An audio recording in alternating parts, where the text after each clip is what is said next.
उस वक्त ये था शांतिपूर्ण और लोकतांत्रिक तरीके से श्रमिकों का हितों का रक्षा करना। जो वेरिफिकेशन है उसको सरकार ने रोक के रख दिया। उसको होगा 8 घंटे में 1 घंटा का छुट्टी रहेगा और हफ्ते में जो है 48 आवर्स का ड्यूटी होगा। पूरे विश्व स्तर पर अम्बेडकर जी को सराहा गया और ये 1936 में जो है इस पर आयोग में एक प्रस्ताव पारित हो गया।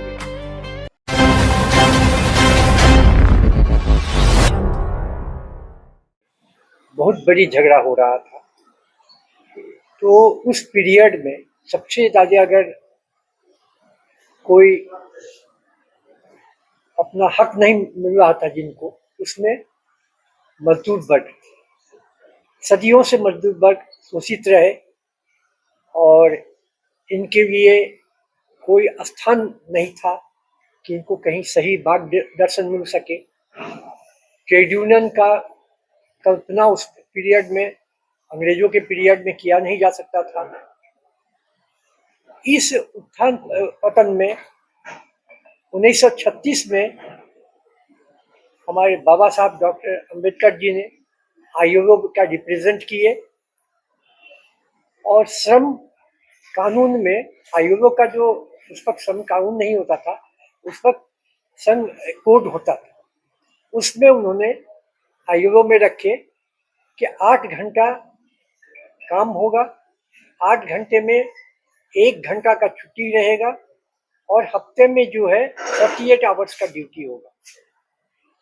पूरे विश्व स्तर पर अम्बेडकर जी को सराहा गया और ये 1936 में जो है इस पर आयोग में एक प्रस्ताव पारित हो गया।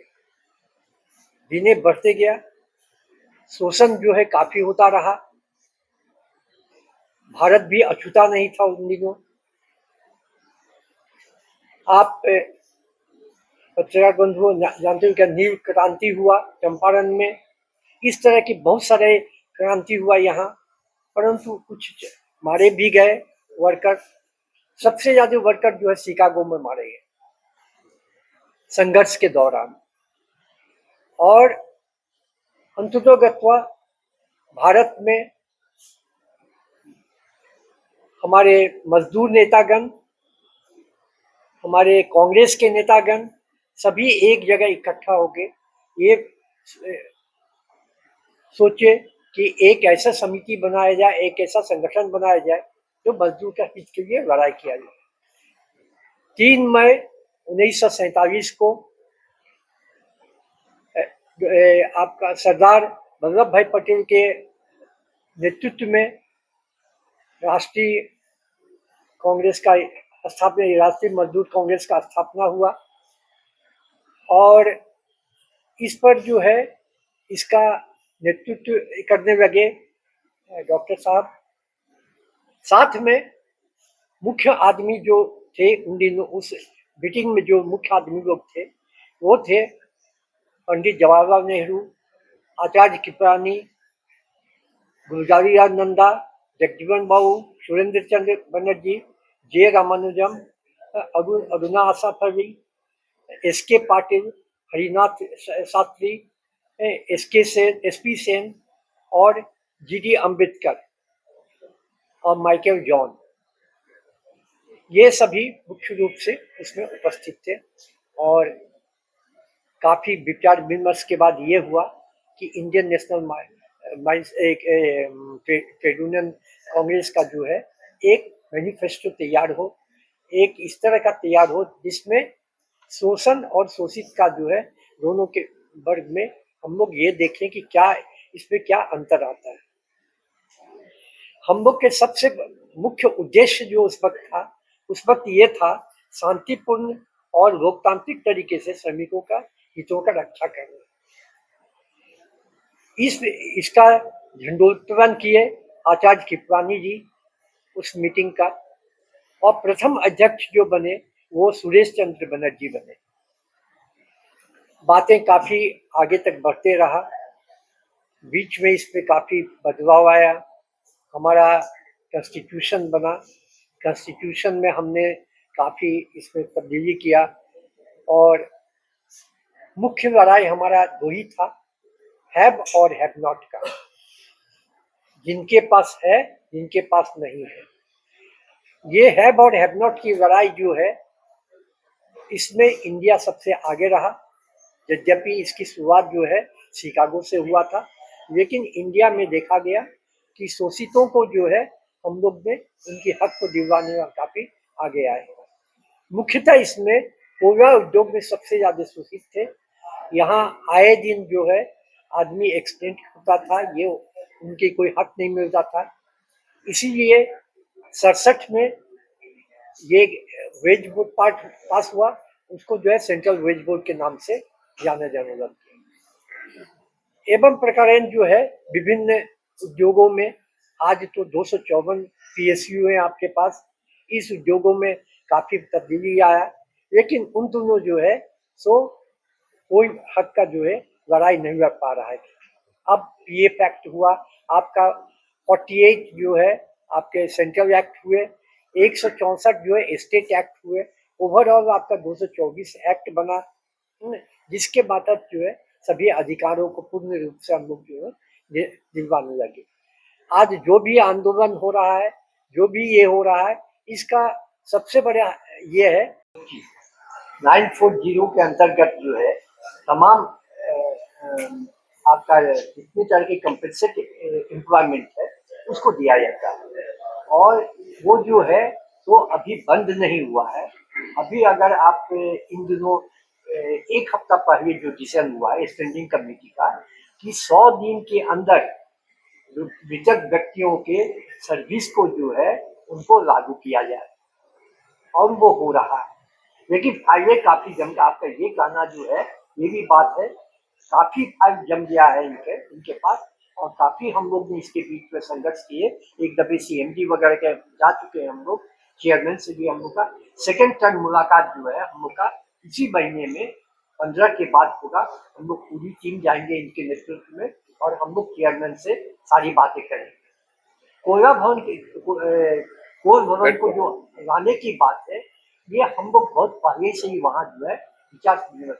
अब क्या किया गया है, क्योंकि आईपीओ हो गया सेपरेट, सबका अलग अलग आईपीओ हो गया, और सब अपना अपना आईपीओ को लेके परेशान ये है। कोयला भवन का, कोल भवन का अब उतनी कोई एग्जिस्टेंस नहीं है, क्योंकि सब अपने आप में पावरफुल हो गए हैं। बीसीसीएल चाहे जितनी सब्सिडी है, हम सिर्फ चाहते हैं कि यह सब्सिडी को बंद न करे, क्योंकि अभी 1,29 लाख आपका कोल जो है कोल इंडिया को पास सड़ रहा है, उसको कहीं बेचने की कोई गुंजाइश नहीं है, क्योंकि ये धन्ना सेठों को इतना ब्लॉक दे चुके हैं। अभी तक लगभग 100 के लगभग में ब्लॉक दिए, और जिनको चाहते हैं पॉकेट, वो मनमोहन सिंह पर चार्ज लगा रहे थे, जबकि एक पैसा 2G घोटाला चाहे मनमोहन सिंह के वक्त में ये आपका कोल ब्लॉक का अलॉटमेंट कहीं एक चीज नहीं मिल पाया। विनोद राय जो उस वक्त सीएजी थे, सेंट्रल ऑडिट जनरल जो है, वो आज शर्मिंदा इस बात का, ये कहीं पर भी कोई केस इंस्टीट्यूट नहीं हुआ, और जो भी आदमी अरेस्ट हुए थे वो बाइज्जत रिहाई कर दिया गया। तो आज आपको एक चीज बता दें, वो चाहते हैं कि कोल भवन भी बंद हो जाए, कोयला उद्योग बंद हो जाए, वो प्राइवेट सेक्टर में तमाम चीज को करना चाहते हैं।